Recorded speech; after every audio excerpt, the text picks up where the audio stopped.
সিন্ধু দীনবন্ধু জগৎপতে গোপেশ গোপিকাকান্ত রাধাকান্ত নমস্তে বৃন্দায় তুলসীদেব প্রিয়ায় কেশবস্য কৃষ্ণভক্তি প্রদে দেবী চত্বরত্বৈ নমঃ মৎসা কল্পতরুভ্যশ্চ কৃপা সিন্ধুভ্যেব পতিতানাং পাবনেভ্যো বৈষ্ণবেভ্যো জয় শ্রীরূপ শ্রী সনাতন ভট্ট রঘুনাথ শ্রীদেব গোপাল ভট্ট দাস রঘুনাথ এই সবে বিষয় করি স্বপ্নবন্ধন গাইতে বিঘ্ননাশ এই সবে বিষয় দ্বার উত্তর দাস সবার পদবী নম্বর পঞ্চদাস তাদের সর্বশেষী ভক্ত শুনে বাস জনমে জনমে হরি দাস শ্রীকৃষ্ণ চৈতন্য প্রভু নিত্যানন্দ শ্রী অদ্বৈত গদাধর শ্রীবাসাদি শ্রী গুরু ভক্তবৃন্দ হরে কৃষ্ণ কৃষ্ণ কৃষ্ণ কৃষ্ণ হরে হরে হরে রাম হরে রাম রাম রাম হরে হরে পরমাত্মা শ্রী গুরু গোবিন্দ শ্রী চৈতন্য চরিতামৃত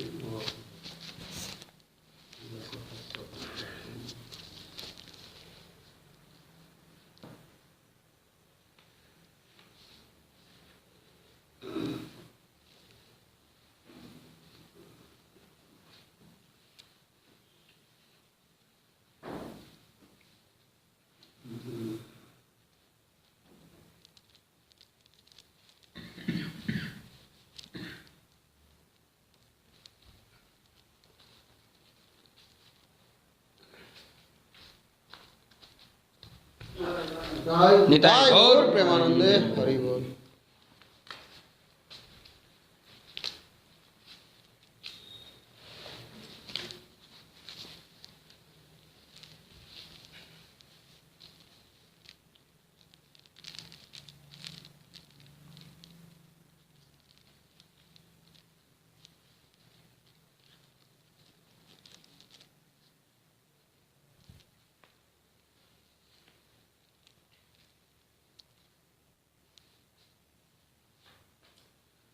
অতএব বধূররা সহিতার নাম স্বকীয়া পরকীয়া ভাবে দ্বিবিধ সংস্থান পরকীয়া ভাবে অতি রসের উল্লাস ব্রজবেন ইহার অন্যত্র নাই বাস ব্রজবধূগণের এই ভাব নিরবধি তার মধ্যে শ্রী রাধায় ভাবের অবধি প্রৌর নির্মল ভাব প্রেম সর্বোত্তম কৃষ্ণের মাধুর্য রস আস্বাদন কারণ অতএব সেই ভাব অঙ্গীকার করি সাধিলেন নিজ বাঞ্ছা গৌরাঙ্গ শ্রী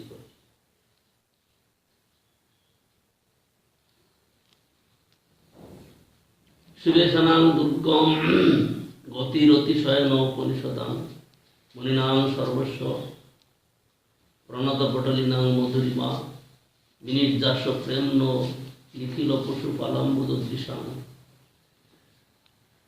সচৈতন্য কিংমে পুনরূপিতে সর্দাশ্বতী পদম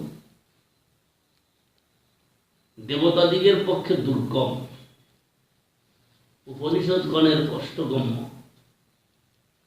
মুনিগণের সর্বস্ব প্রণত পটলী ভক্তগণের মধুরিমা ব্রজ যুবতীগণের নয়নগত প্রেমের রিচাস বস্তুস্বরূপ সেই শ্রী চৈতন্য চন্দ্রকে পুনরায় আমার দৃষ্টিগোচর হইবে অপরং কশ্যপি প্রণয়জন বৃন্দস্য কুতুকি রসস্তমং তৃপ্তা মধুরমুপভোক্তুং কমপি চ রুচং সমবপ্রে দ্বিতীয় ইহ তদীয়ানং প্রকটয়ন সদেব চৈতন্য আকৃতির অতিতরাং ন কৃপয়তু যে কৌতুকী কৃষ্ণ প্রণয়জনের রসসম আস্বাদন করত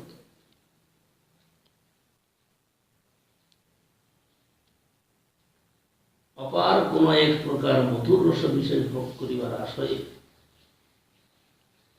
নিজ বর্ণ গোপন করত রাধার দ্যুতি স্বীকার পূর্বক চৈতন্য আকৃতিতে প্রকট হইয়াছেন তিনি আমাদেরকে বিশেষ কৃপা করুন।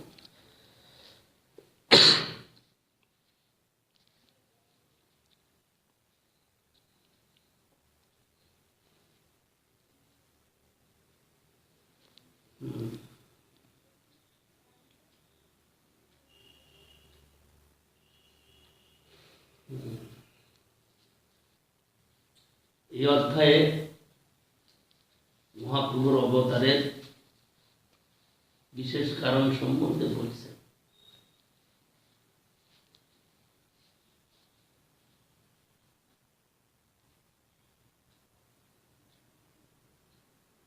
চার প্রকারের রস, দাস্য, সখ্য, বাৎসল্য, মধুর। এই কথাগুলা আলংকারিক শাস্ত্রে বা রসশাস্ত্রে বর্ণন করে। সাধারণ মানুষ এই নিয়েই জীবনযাপন করে, কিন্তু সেটা প্রাকৃত, হেয়, দোষযুক্ত, পরিণামে দুঃখদায়ক। কিন্তু এই যে চারটা রসের কথা বর্ণনা করছেন, এগুলা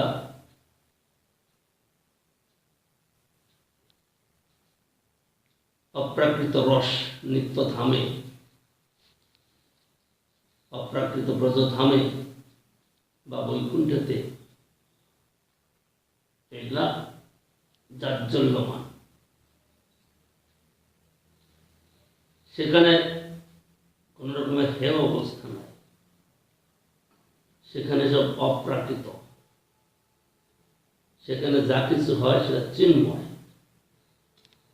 আমরা এই প্রপঞ্চে বদ্ধ শরীর লাভ করে এই শরীরের সঙ্গে যুক্ত হয়ে আমরা যা চেষ্টা করি সেটা দোষযুক্ত। কিন্তু নিত্য ব্রজধামে যে কাজ হচ্ছে, ব্যবহার হচ্ছে, সেটা কিন্তু এরকম প্রাকৃত নয়। হয়তো আমাদের প্রাকৃত কানে, চোখে আমরা সেরকমই ভাবতে পারি, কিন্তু সেটা কিন্তু একটা বিশেষ অবস্থা, বিশেষ ভাব। সেইভাবে সেখানে যেসব ভক্তগণ অবস্থান করছেন, তারা সেইভাবেতে তাদের ইষ্টদেব বলতে কৃষ্ণ, কারণ তিনি একমাত্র মালিক, তার সঙ্গে এই ভাব নিয়ে ব্যবহার করে যাচ্ছে। চারটা ভাব নিয়ে, একটা দাস্য, একটা সখ্য, একটা বাৎসল্য, একটা মধুর। তাহলে আমরা এখানে প্রশ্ন করতে পারি, কৃষ্ণ তো একজন, তিনি তো এক জায়গায় থাকবেন, এত লক্ষ কোটি ভক্ত, তারা তাইলে এই কৃষ্ণের সেবার সঙ্গে যুক্ত কি করে হবে? সেখানে দাস্য, সখ্য, বাৎসল্য, মধুর রসের যে কথা আমরা শুনছি, তাহলে সেখানে যুক্ত কি করে হবে?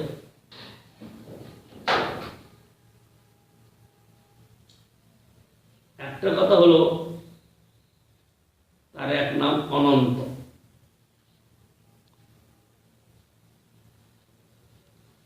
তিনি অনন্ত রূপে অনন্ত ভক্তের কাছে প্রকাশিত হয়ে তিনি অনন্তভাবে তাদের সেবা গ্রহণ করছেন। এইটাই হলো চমৎকারিতা। যত ভক্ত একই সময়ে তত কৃষ্ণ তাদের থেকে সেবা গ্রহণ করছে। যেমন কৃষ্ণ যখন গোচারণ করতে গিয়ে সেই গোচারণ ক্ষেত্রে সব সখাদের সঙ্গে ভোজন লীলা করতেন, যাকে বলা হয় বনভোজন। আমরা একটার নাম দিছি বনভোজন, কিন্তু তার তো রোজকার কথা। সেটা আমাদের বনভোজন করতে যা বিশেষ একটা তিথি, মানে বিশেষ একটা দিন নিয়ে কিছু লোক জুটে হইচই করলো, খাওয়া দাওয়া করলো, আর বনভোজন হয়ে গেল। এই বনভোজন তো কৃষ্ণের জন্য রোজই। রোজই বনভোজন করছে। ক্ষুধা লেগে গেছে, খাওয়ার সময়তে সব সখারা তাদের মায়েরা যত খাবার দিয়েছিল শিকাই করে ঝুলিয়ে রেখেছিল সেগুলো নামিয়ে সব বসেছে। কৃষ্ণকে মাঝখানে বসিয়েছে আর সখারা সব চারিদিকে গোল করে বসেছে। তো গোল করে বসলে তো কি হবে, যারা পিছনে বসছে তাদের কি অবস্থা? তারা তো কৃষ্ণকে দেখতে পাচ্ছে, উল্টা দিকে পেছন দেখছে। কিন্তু না, যত ভক্ত আছে সকলেই দেখছে কৃষ্ণ আমার দিকে মুখ করে আছে, আর সকলেই কৃষ্ণকে খাওয়াচ্ছে, একই সময়ে খাওয়াচ্ছে।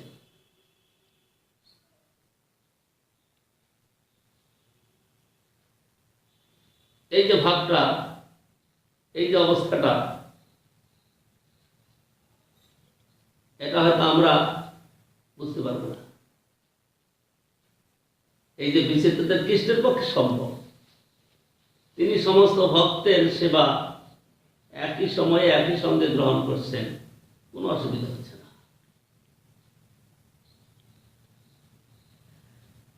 তিনি শুধু বিষয় ভোগকারী, আর কিছু কাজ না তার।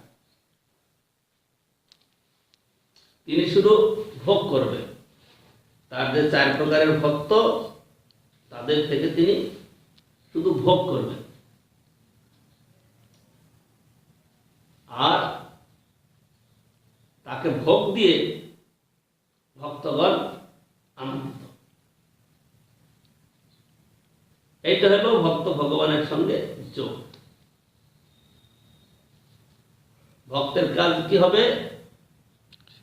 ভগবানকে ভোগ দেওয়া, মানে সর্বেন্দ্রিয়ের ভোগ, চোখের ভোগ, কানের ভোগ, নাকের ভোগ, ত্বকের ভোগ, জিহ্বার ভোগ, ভোগ লাগাবে। চোখের ভোগ কি করে হবে? ভালো ভালো সাজিয়ে গুছিয়ে রাখবে, যে কোথাও যেন কোন রকম দৃষ্টিকটু কিছু না লাগে। ঝাড়ু দিচ্ছে, একদম সুন্দর ঝকঝক করে।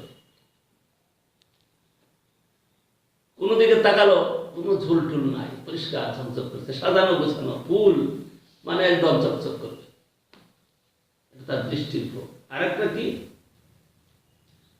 শুদ্ধ ভক্তদের ডেকে তার সামনে নৃত্য কীর্তন করবে, তাকে নিয়ে আনন্দ করবে, এটা তার চোখের ভোগ। আরেকটা কথা কি, আমরা কাপড় চোপড় সেজে গুজে রইলাম, এটা কিন্তু তিনি দেখবেন না। তিনি কি দেখবেন? কে বলবেন? তিনি কি দেখবেন?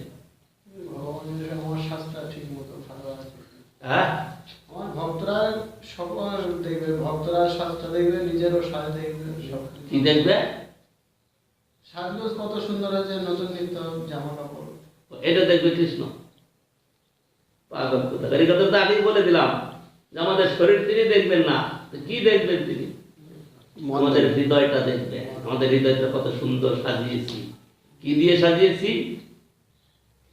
প্রীতি দিয়ে, ভালোবাসা দিয়ে, আর শাস্ত্রে যেসব গুণগুলা বলছেন সেই গুণগুলা দিয়ে, দোষগুলাকে বাদ দিয়ে। এইটা কৃষ্ণ দেখবে, এটা তার চোখের উপর। বৈষ্ণবগণ আসছেন, সেই অপ্রাকৃত দিব্য গুণযুক্ত বৈষ্ণবগণ তার সামনে নৃত্য কীর্তন করছেন, এটা তিনি দেখবেন। শুধু দেখবেন না, তার সঙ্গে এসে নাচা কথা শুরু করে দেবেন।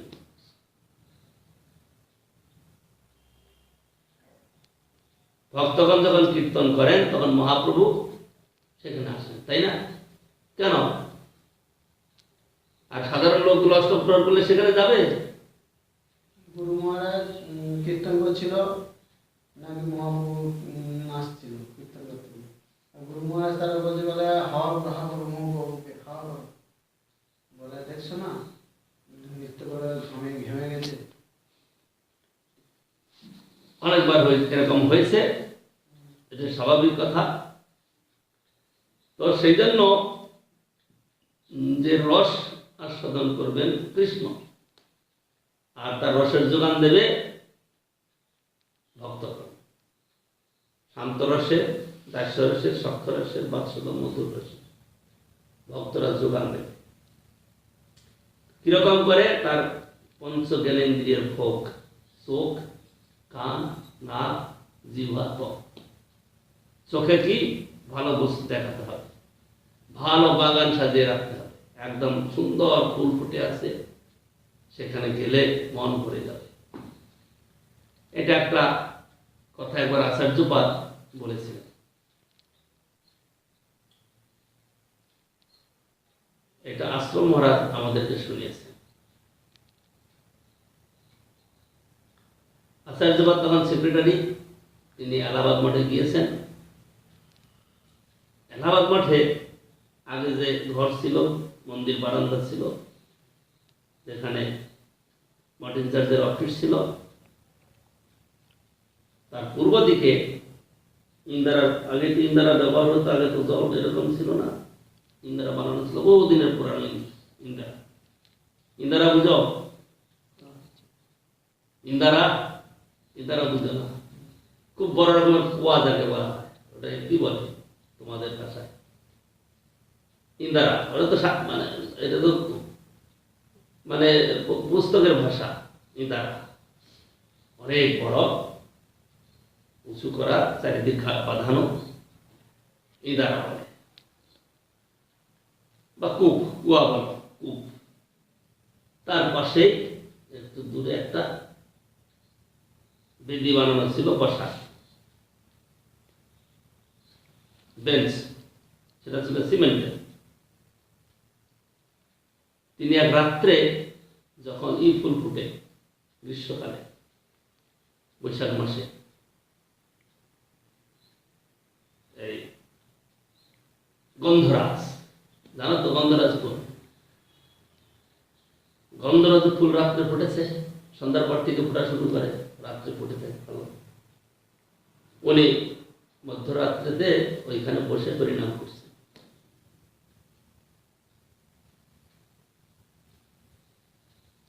পরিণাম করতে করতে তিনি ভাবেতে দেখছেন যে একটা ছেলে কোথা থেকে আসলো, আর এই গাছের ডালের ফুলগুলাকে নামাচ্ছে, টেনে আর নাকে ছুটছে। এটা তিনি দেখছেন যে ফুলগুলা ফুটে আছে, ছুটছে, সুন্দর। এইটা দেখে পরের দিন সকল সেবকদের বলে দিলেন, এই গাছের গোলাগুলো সব পরিষ্কার পরিচ্ছন্ন করো, সব সাফ সাফাই করে রাখো, কারণ রাত্রিবেলায় এখানে কৃষ্ণ মহাপ্রভু বিচরণ করেন।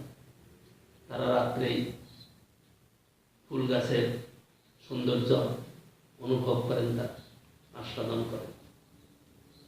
তারপরের দিন থেকে একদম গাছের গোড়া চকচকা করে ঝাড়ু দিয়ে পরিষ্কার করে, যেমন বৃন্দাবনে নিধিবনে যাও, সেবাকুঞ্জে যাও, ওই যে গাছগুলা তার গোড়া একদম ঝাড়ু দিয়ে পরিষ্কার করে দেয়। কেন? সেখানে কৃষ্ণ সখীগণ সেখানে বিহার করে, সেই জায়গাটা পরিষ্কার পরিচ্ছন্ন রাখে। এইটা ভাবনা। তাতে কি হলো? তার নাকের সুখ এবং চোখের দৃষ্টি নন্দন করল, বাহ সুন্দর ফুল ফুটে আছে। সেইখানে প্রথম যখন আমি যাই, এত ফুল, অনেকগুলো গাছ, মানে 8-10টা গাছ, এত ফুল ফুটতো, গন্ধরাজ ফুল। আমি বড় বড় ঝুড়ি, আমাদের যে রান্নার সময় ঝুড়ি আনে, ওইরকম ঝুড়ি, 2 ঝুড়ি করে ফুল তুলতাম, একা গাছে উঠে উঠে ফুলগুলা তুলতাম। ফুলগুলো শক্ত আছে, ফুলগুলো সহজে ভাঙবে। ভক্তরা যখন বিকালবেলা আসতো দর্শন করতে, আরে এখানে কিসের সুগন্ধ! মালা গেতে গেতে চারিদিকে ঝুলিয়ে দেওয়া হতো মন্দিরে, নাট মন্দিরে, আর গন্ধে ভরে যেত। যত ভক্ত আসতো তার মধ্যে এখানে এত গন্ধ কিসে? সুগন্ধ। এখানে 2 প্রকারের গন্ধ। একটা গন্ধ হলো ফুলের গন্ধ, আর একটা গন্ধ হলো সেই গন্ধে আকৃষ্ট হয়ে কৃষ্ণ ভ্রমণ করছে, তার শ্রীঅঙ্গের সুগন্ধ সেখানে বিস্তার লাভ করত। তার মানে কৃষ্ণকে চোখের নাকের ভোগ দিতে হবে, প্রতিদিন এরকম করে ভোগ দেওয়া। ভক্তগণ তাই করতে থাকে, কৃষ্ণের সেবা করে কৃষ্ণকে ভোগ দেবে, আর কৃষ্ণ সেই ভোগ গ্রহণ করবে। জিহ্বার ভোগ কি করে হবে? ভালো ভালো বস্তু রান্না করে তাকে ভোগ দিতে হবে, কিন্তু মঠে ইনচার্জ তো কত ভালো ভোগ দিতে দেবে না, তাই দেবে কি? কেন বলে ভালো ভোগ দেওয়ার নিয়ম বলে আবার, কিন্তু মঠ ইনচার্জ 1000 লক্ষ টাকা থাকলেও ভালো ভোগ দিতে দেবে না। তারা কঞ্জুসি করে তেল ঢালতো না, কি আছে, টিন ভরা তেল তো ভগবানকে ভালো করে দিতে হয়। তেল তেল ঢালো, যত পারো ঢালো, মশলা যত পারো দিতে থাকো, কি আছে, ভগবানের জন্য ভালো করে করতে হবে। কারণ এই গল্প করে হরি কথা বলে যে ভগবানকে ভালো ভোগ দিতে হবে, আবার যখনই রান্নাবাড়ির সময় আসবে তেল বেশি দিও না, তেল কম খরচ করবে, মশলা কম করে দেবে, তাহলে এরা ভগবানকে অত ভালোবাসে না। গল্প করে শুধু লোককে শোনায়, এরা তত ভালোবাসে না।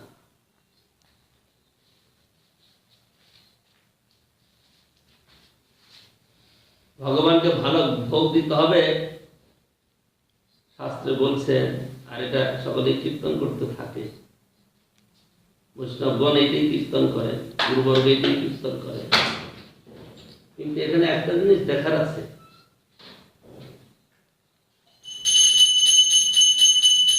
কৃষ্ণ সবই ভোগ করতে পারে,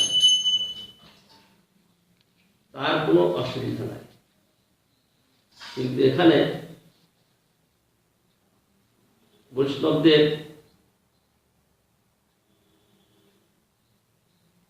অনুকূল কোনটা সেটাও বিচার করতে হবে। আবার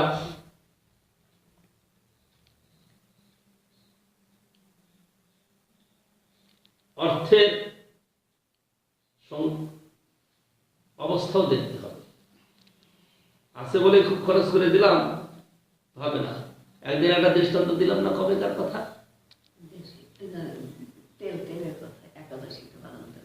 হ্যাঁ, মানে কি বলে বাদাম তেল, আসছে বলে এত ঢালতো যে আমার হাতটা লটপট হয়ে গেছে, সাবান ধারা ধোয়াই দিত। একদিন দেখা গেল যে তেল না, পরিণামটাই হবে। ওই কবি গান করেছে, যে জন দিবসে মনের হরসে জ্বালায় মোমের বাতি, আশু গৃহে তার দেখিবে না আর নিশীথে প্রদীপ ভাতি। ওই দিন প্রমাণ করে দিয়েছে।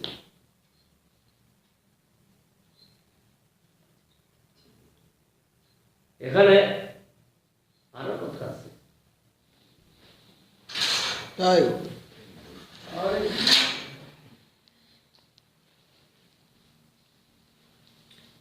ভগবানের সেবার জন্য আমরা চেষ্টা করব, কিন্তু এগুলাও দেখতে হবে। পুরুক্রম প্রভু ছিলেন মেদিনীপুরে, তিনি গুরু মহারাজের খুব প্রিয় ব্যক্তি এবং বৈষ্ণবদের সকলেরই প্রিয় ছিলেন। পুরুক্রম প্রভু তিনি তার কার্য দেখে সকলেই সন্তুষ্ট, কারণ তিনি তো সমত করার লোক ছিলেন না। তিনি সহজভাবে, তিনি সুন্দরভাবে সবকিছু করতেন। তিনি মিশনের গভর্নিং বডির মেম্বার। আমি একবার দেখলাম, শুনলাম, কি শিরডিয়া মঠে কিছু কার্য করতে হবে, সেখানে নাট মন্দির সংস্কার আদি করতে হবে। তখন একজন মহারাজ গিয়ে, মেম্বার, গভর্নিং বডির মেম্বার গিয়ে বলেছেন 10,000 টাকা দিলেন। মিশন থেকে 10,000 টাকা দেওয়া হবে, তোমরা এই কাজ করবে। তৎক্ষণাৎ 10,000 টাকা মানে আজকালকার দিনে কমসে কম 5 থেকে 7 লাখ টাকা। তিনি বলে আসছেন, তো মিটিংয়ে সেই কথাটা উল্লেখ হয়েছে যে এই টাকাটা দিতে হবে সেখানে।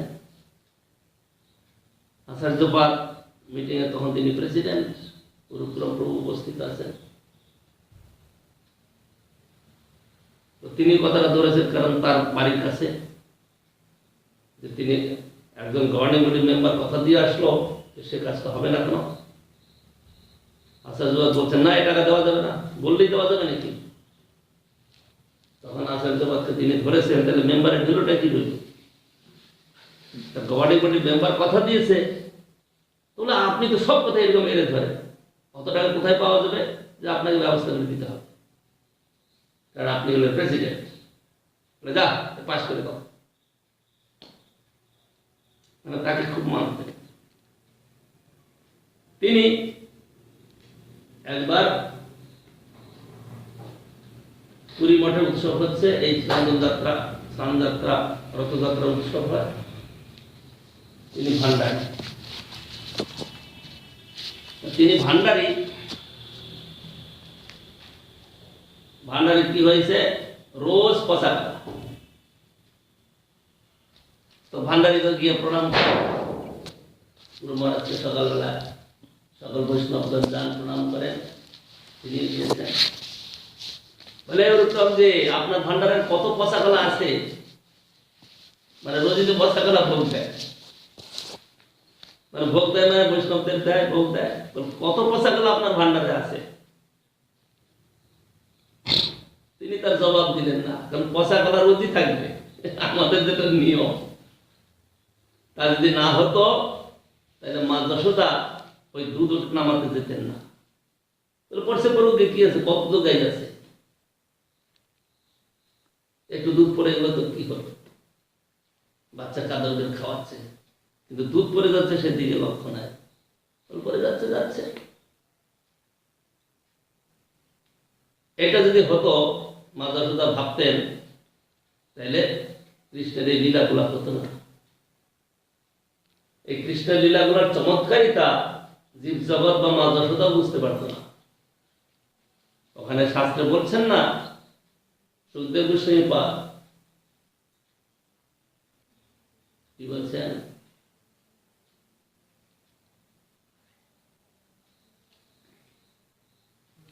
গোপী মানে মা গোপী যশোদা যে কৃপা পেল, এই কৃপা আর কেউ পেতে পারে না। কৃপাটা কি, যে কৃষ্ণকে বেঁধেছে, কৃষ্ণকে বেঁধেছে, এইটাই হলো তার কৃপা। যে কৃষ্ণ যিনি অনন্ত বিশ্ব ব্রহ্মাণ্ডের মালিক, যার উদরেতে সব অবস্থান করছে, তাকে বেঁধে ফেলেছে। তাকে বাধার তো সম্ভব নয়। কৃপা কি করে বদল, কৃপায় আসে সবন্ধনে। তিনি কৃপা করে নিজের বন্ধনটা স্বীকার করলেন। কি লোকটা মনে থাকে না, দৃষ্টা পরিশ্রম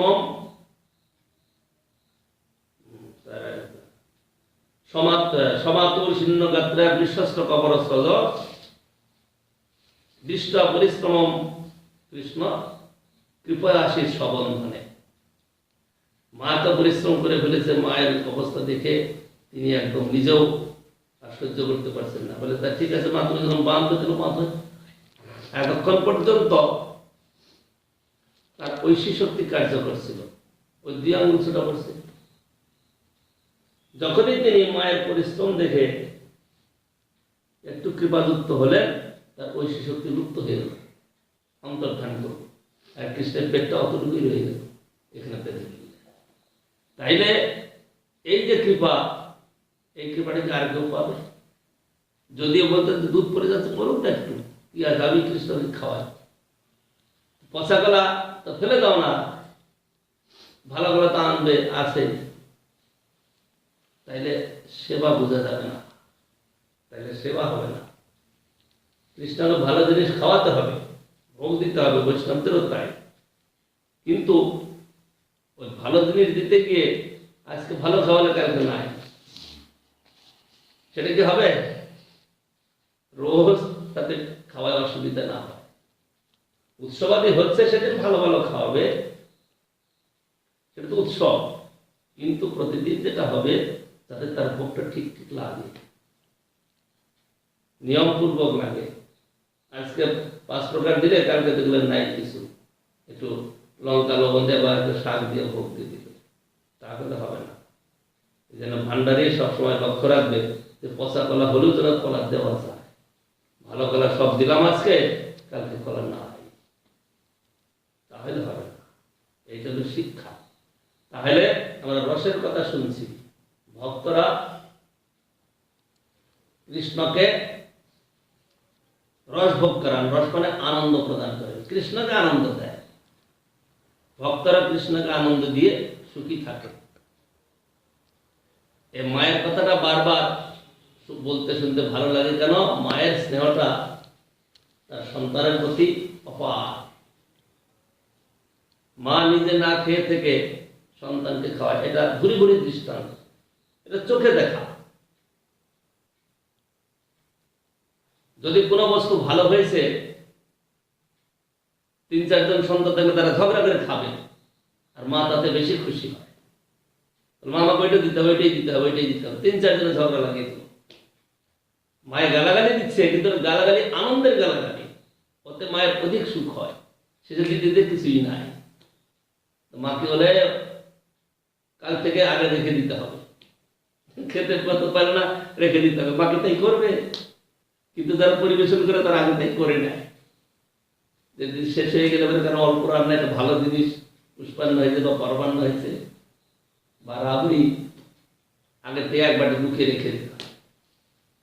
কারণ পরিবেশন করতে করতে শেষ হয়ে গেলে আমার ভাগে কিছু থাকবে না। কিন্তু যিনি বৈষ্ণব সেবা করবেন তার উৎসাহ থাকবে, বৈষ্ণব সেবা হোক, আমার না থেকে না থাকবে। যদি আমার জন্য রেখে পরিবেশন করতে থাকি, তাইলে সেটা বৈষ্ণব বা গুরুদেব বা ভগবান সুখী হবেন না। সেই জন্য কৃষ্ণের এই পঞ্চ জ্ঞানেন্দ্রিয়ের ভোগ, সুখের ভোগ, যেমন আমরা শুনলাম এইভাবে তার চোখের ভোগ। চোখের ভোগ বলতে ভালো ভালো সাজিয়ে গুছিয়ে রাখতে হবে, ভালো ফুলের ফুলদানি, ফুলের তোড়া বা ফুল থালায় সাজিয়ে ঠাকুরের সামনে রাখা, তাতে সকলেরই সন্তোষ হয়। ফুলদানি যদি সাজিয়ে রাখে তাতে সুগন্ধ আসে, একসঙ্গে দৃষ্টি আর নাকে দুটা সুখ। কানের সুখ কি করে দেবে? কীর্তন করতে, মধুর মধুর কীর্তন। তাহলে আমার তো মধুর সুর নাই, তাহলে আমি কি করব? তাতে কৃষ্ণ সুখী হবেন। হ্যাঁ, তাতে কৃষ্ণ অধিক সুখী হবেন। তার মধ্যে একটা জিনিসকে মিশাতে হবে, সেই জিনিসটা মিশিয়ে দিলেই তিনি সুখী হবেন, নাহলে সুখী হবেন না। বলি তো আমার ভালো লাগে, আমার ভালো লাগাটা কীর্তন না, ভগবানের সুখ হবে, বৈষ্ণবদের সুখ হবে, গুরুদেবের সুখ হবে। সেইটা হলো কীর্তন, সেইটা হলো সব। দক্ষিণ ভারতে একটা মন্দির আছে, সেই মন্দিরে একজন ভক্ত প্রতিদিন গিয়ে সিঁড়িতে বসে ভগবানকে কীর্তন শোনাতে। কীর্তন মানে সে তো এরকম বসে কীর্তন করে, তার কীর্তনের কোনো হাব ভাব নেই, কিছু। আর কি করে সে? ওই পাদুকা জোড়া, পাদুকা মানে তখনকার দিনে এরকম প্লাস্টিকের চপ্পল ছিল না, খরমটা ওই পিওয়ালা, ওটাকে কি বলে, আমাদের কি ভাষা বলতো ওটাকে, পিওয়ালা, ওই আঙ্গুলে যে লাগানো থাকে। সে মন্দিরে এসে কি করবে? সে ওটাকে কোমরে গুঁজে নেবে, কারণ যদি কেউ নিয়ে নেয় সেই জন্য কোমরে গুঁজে রাখবে, রেখে এসে ঘরে বসে কীর্তন করবে। পূজারী রোজ দেখে এরকম উৎপাত করতে থাকে, সে বসে কীর্তন খরমটা নিয়ে ঢোকে, একদিন গালাগালি করে তাকে বের করে দিয়েছে, যা। আর সেদিন ভগবানের কীর্তন হলো না, মন খারাপ করে পেছনে গিয়ে বসে কীর্তন করছে। পূজারী আসছে ঠাকুরের পূজা করবে, মন্দিরের দরজা নাই, কি হলো, কোথায় গেল দরজা? দরজা বন্ধ, দরজা খুলছে না, বিপদে পড়ে গেল, দরজাই দেখা যাচ্ছে না, এরকম আর খুলছেও না কিছু, কি করা যায়? খুব চিন্তা ভাবনা করছে, লোকজন ডেকে করছে, দেখে পেছনের দিকে ওই যে ভক্তরা বসে কীর্তন করছে, পেছনের দিকে দরজা, ঠাকুর সেই দিকে রয়েছে। সে কি কীর্তন করছে, কিন্তু তার মধ্যে একটা জিনিস রয়েছে, ভক্তি প্রীতি রয়েছে, যে ভগবানকে কীর্তন শোনাবে। সেখানে যে আদরটা রয়েছে, ভগবান দরজাটাকে ঘুরিয়ে দিলেন, মন্দিরে আজও সেরকম, জায়গাটা আমার মনে নাই, বর্ণনা আছে শাস্ত্রে, আজও সে মন্দিরটা উল্টো দিকে রয়েছে। এগুলো হলো মানে ওই জিনিসটা যোগ করে পড়তে হবে। যাই আমরা করব, যদি ওই জিনিসটা যোগ না থাকে, তাহলে সেটা সুস্বাদু হবে না, গ্রহণীয় হবে না। যদি এই প্রীতিটা যোগ থাকে, তাহলে সেটা হবে গ্রহণীয়, আস্বাদনীয়। আর তা নাহলে পরে আমরা নিজের গর্বে যত কিছুই করি না কেন, সেটা গ্রহণীয় হবে না। দুর্যোধন কৃষ্ণ আসছিলেন কি জন্য? যাতে যুদ্ধটা না হয়, সন্ধি করবে, দুই দলের সঙ্গে মিটমাট করে দেবে, যাতে ঝগড়াঝাটি না হয়, এই জন্য। যখন কৃষ্ণ আসলেন, প্রাথমিক অবস্থায় তো সাদর অভ্যর্থনা করলেন, যা কিছু করা দরকার। তো কৃষ্ণ যা বলতে আসছেন, ওরা সে কথাকে পাত্তা দেয় না। তখন কৃষ্ণ সেই ধৃতরাষ্ট্রকে সব কথা বলতে থাকলেন। 5টা গ্রাম চাইল, তাও দেবে না। বিনা যুদ্ধে নাহি দেব সুচাগ্রমে দিন, বিনা যুদ্ধে দেব না। এটা যুদ্ধ কিসের? সে জোয়া খেলায় হেরে গেছে, কথা যা ছিল সেই কথা পালন করো। 12 বৎসর বনবাস, 1 বছর অজ্ঞাতবাস, ওই তোমরা তো ধরতে পারো না, তাহলে তার বর্ণনা ফেরত দিয়ে দাও। না, বিনা যুদ্ধে দেব না। কৃষ্ণ মিটাতে আসে, ঠিক আছে, যুদ্ধ না করে তাদের 5টা গ্রাম দিয়ে দাও, 5 ভাই 5টা গ্রাম দিয়ে দাও, তাও দেবে না, বিনা যুদ্ধে দেবে না। অনেক কথা সেখানে ধৃতরাষ্ট্রকে বুঝালেন কৃষ্ণ, এরা কিছুতেই মানবে না। তারপরে দুর্যোধন বলছে, আরে এ বেশি বাড়াবাড়ি করতে, বেঁধে বেরো, এ দুধগিরি করতে আসছে।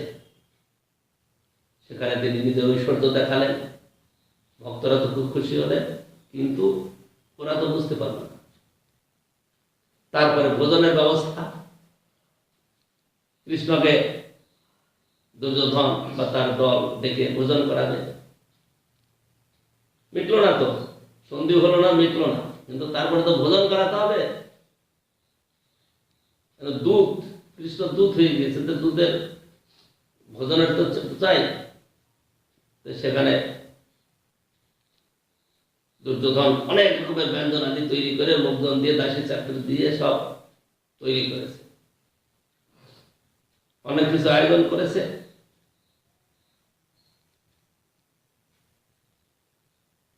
দুর্যোধনকে কৃষ্ণ বলছেন যে, দেখো দুর্যোধন,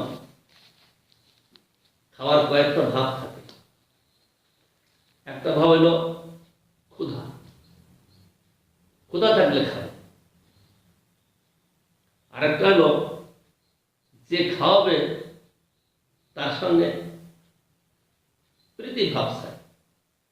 তোমার সঙ্গে তো আমার প্রীতি ভাব নাই, কারণ এই যুধিষ্ঠির তারা পঞ্চপাণ্ডব, তারা আমার ভক্ত, তারা আমার প্রিয়জন, আর তুমি তার সঙ্গে শত্রুতা করছো। তুমি আমার শত্রু, শত্রু ঘরে কেউ কোনোদিন খায়?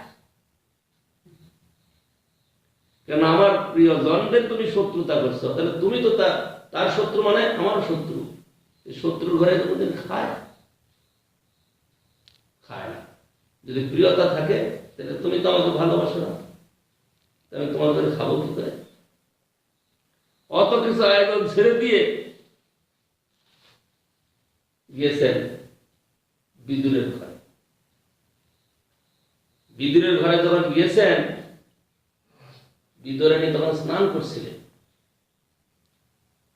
কৃষ্ণ গিয়ে আওয়াজ দিয়েছে, কাকা কাকি। তখন বিদুর মহারাজ, বিদুর তো ঘরে নাই।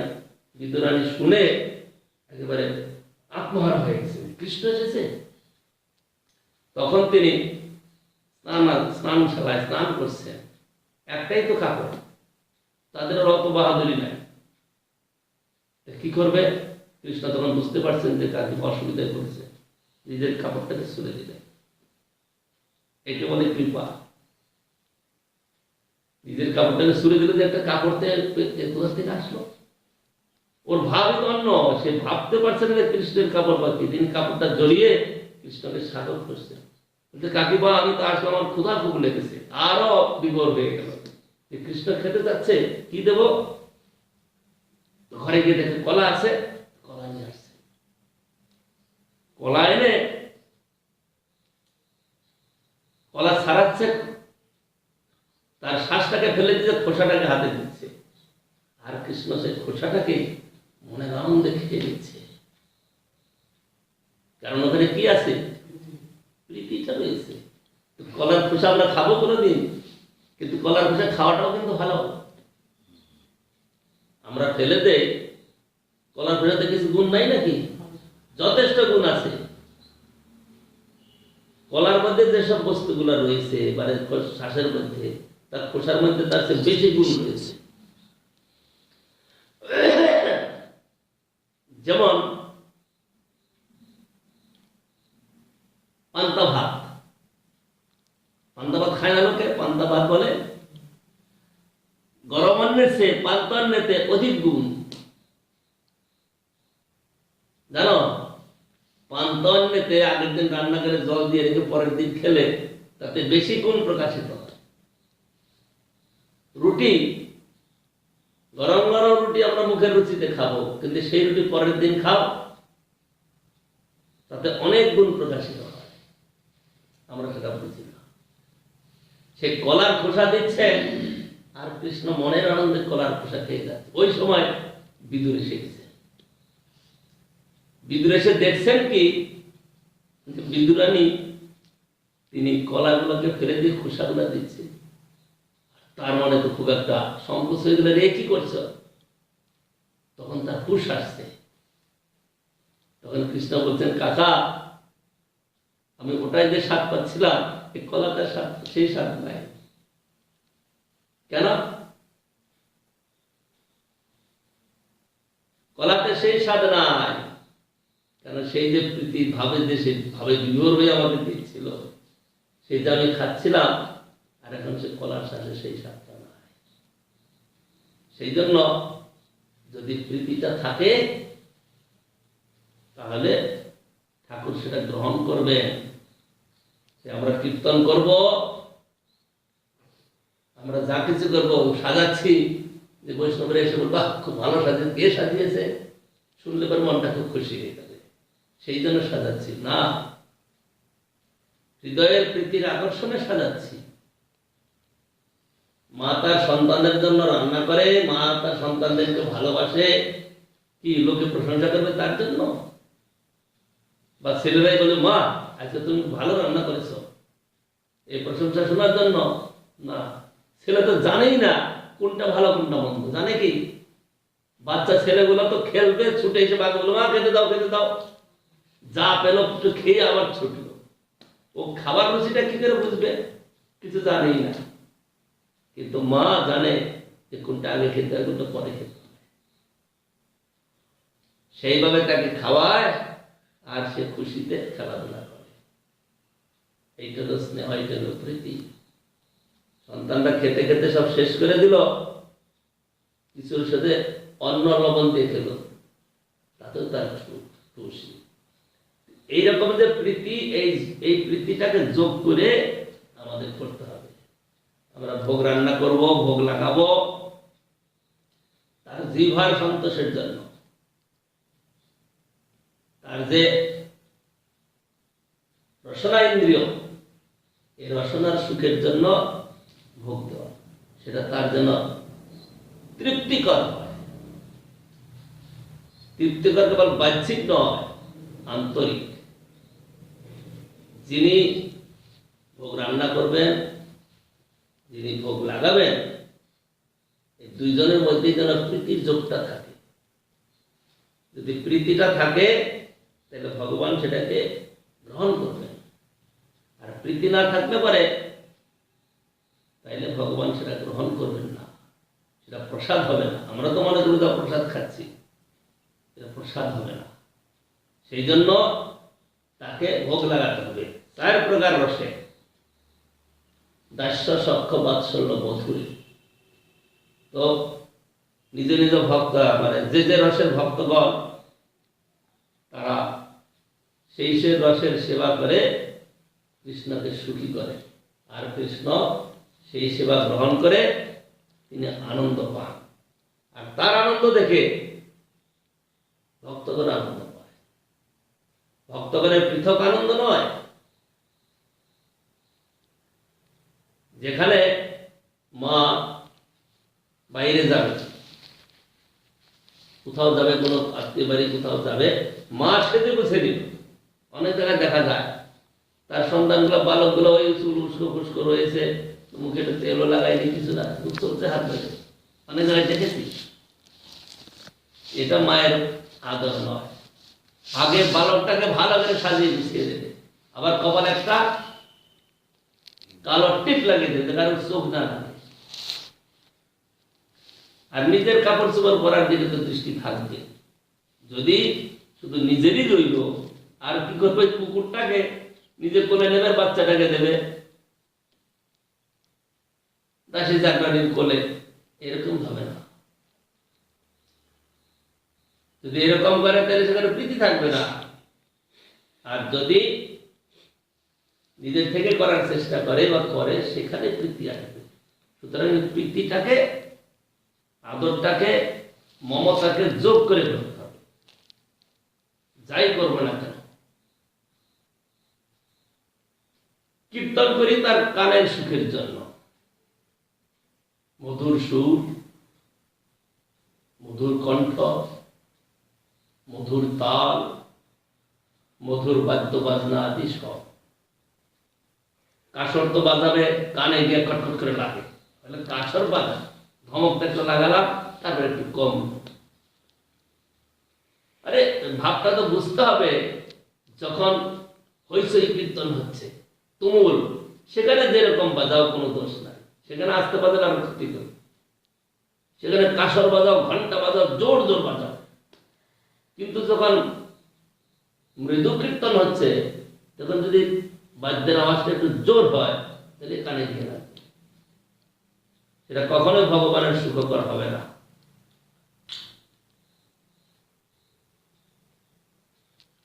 দাস্যদাসের ভক্তগণ, তারা কৃষ্ণের সেবা করে আনন্দ পান। এইটাই তাদের কাজ, কৃষ্ণকে সুখী করা। কৃষ্ণকে সুখী করা মানে কৃষ্ণকে স্নানের সময় হয়েছে, তাকে স্নান করাতে হবে। বাস একটা চৌকি নিয়েছে, কৃষ্ণকে সেখানে বসাবে, তার গায়ে আগে তেল মাখাবে, তারপরে মাথায় জল ঢেলে স্নান করাবে। কৃষ্ণ তো এখানে বসার লোক নাকি? হ্যাঁ, সে কি করে? সেবকটা এখানে বসবে, কৃষ্ণের আসলে সে বসবে, বসে কৃষ্ণকে কোলে চাপিয়ে দেবে। কারণ এখান থেকে কোলে চাপাতে পারবে না, ওখানে বসে কোলে চাপিয়ে তেল তেলে একটু মাখিয়ে দিল। আর ভালো করে মাখাবে কি করে? ও তো চঞ্চল, চুটাচুটি করে। ওর মধ্যে যা পারলো মাখালো, তারপরে কৃষ্ণকে স্নান করা থেকে নিজেও স্নান করে নিল। কৃষ্ণের গায়ে জল ঢালছে না, নিজের গায়ে জল আসছে। এরকম করে কৃষ্ণের সেবা করল।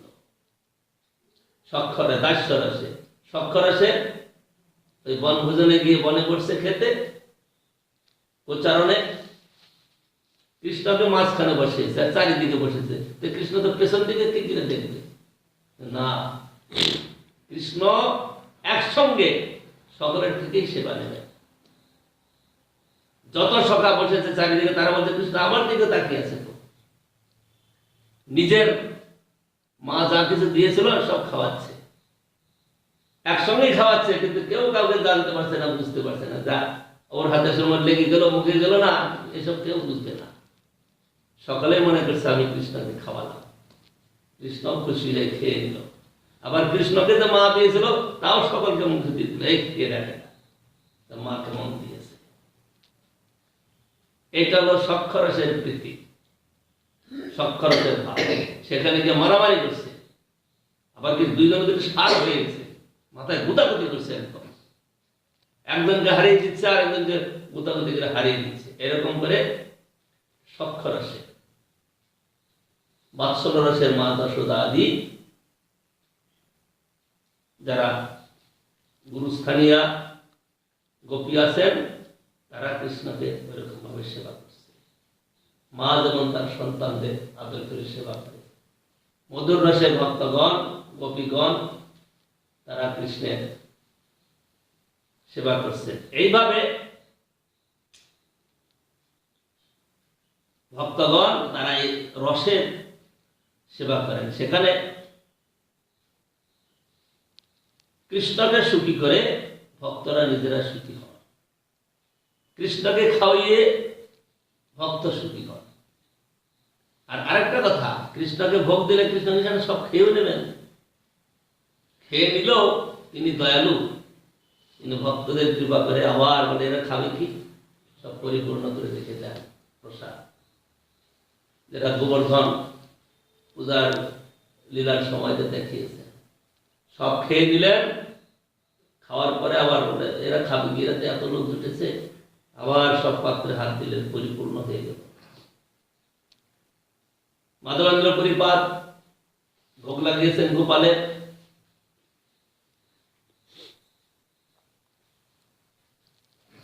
বহু ঘর ভরে দিল সুবাসিত জল,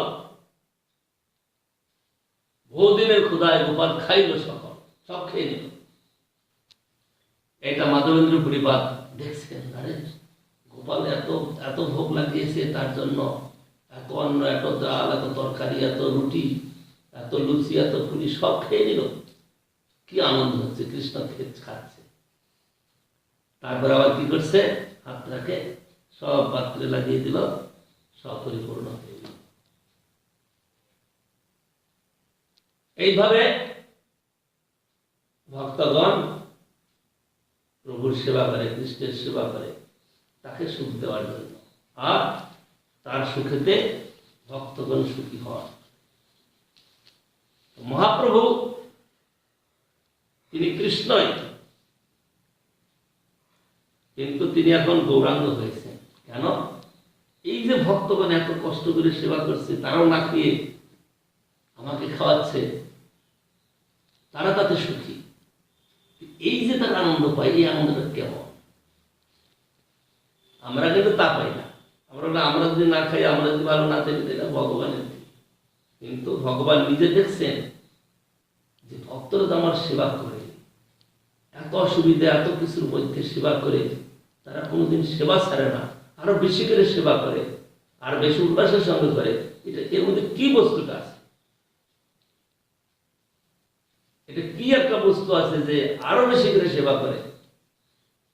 এটা আমাকে জানতে হবে। একটা বিচিত্র কথা, জগতের কেউ বুঝবে না,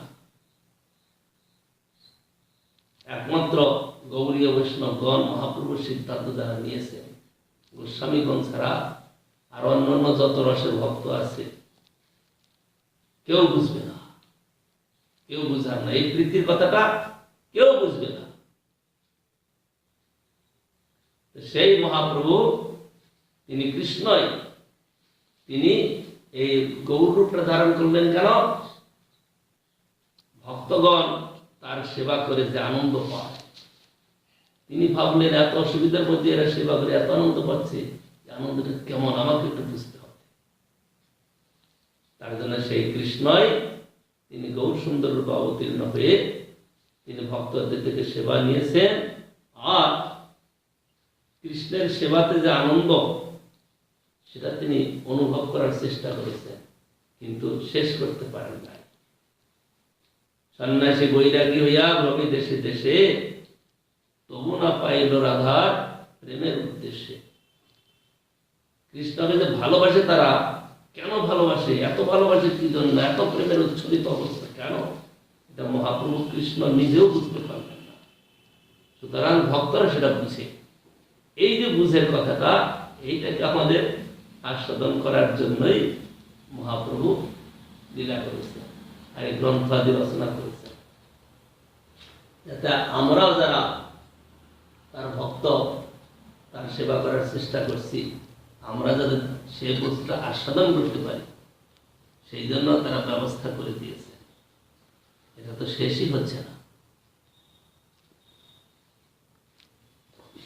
যে কৌতুকী কৃষ্ণ প্রণয়জনের রসসমূহ আস্বাদন করে। প্রণয়জন কারা?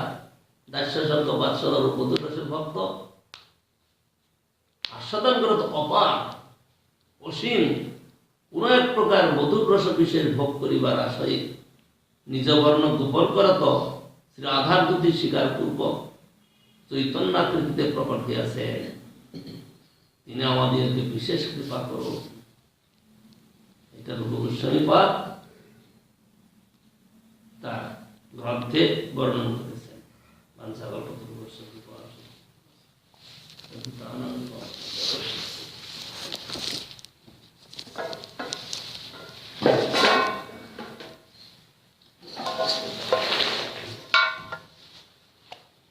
কৃষ্ণ ভক্তি বিনা কবু নাহি ফলদ। কৃষ্ণ ভক্তি বিনা কবু নাহি ফলদ।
जय श्री गुरु गोविंद दयाल गंधर गिरिधर जी की जय।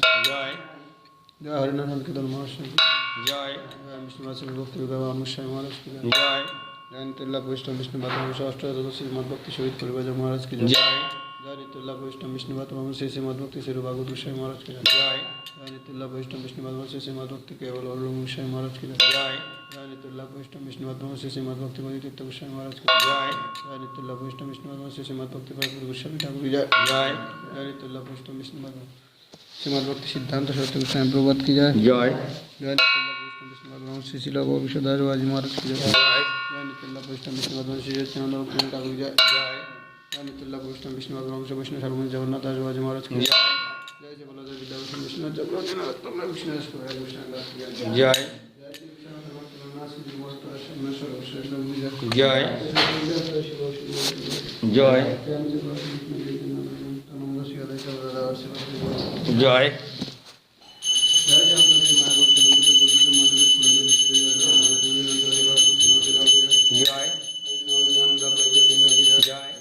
श्री राधा कृष्ण जगन्नाथ जी की जय। जय श्री गोविंद गोविंद मदन मोहन जी की जय। जय श्री वृंदावन धाम की जय।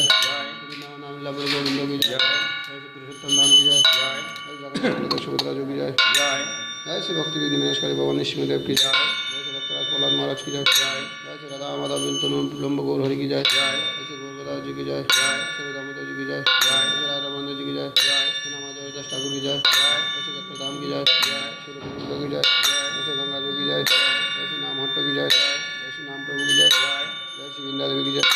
गंगा तुलसी भागवत की जय। गौरवंश शाखा समूह की जय। गौरवंश गुरु गुरु की जय। जय श्री मद भक्ति केवल की जय। गौरवंश भक्त जय। आनंद वैष्णव की जय। हरिनाम संकीर्तन जय। प्रेमानंद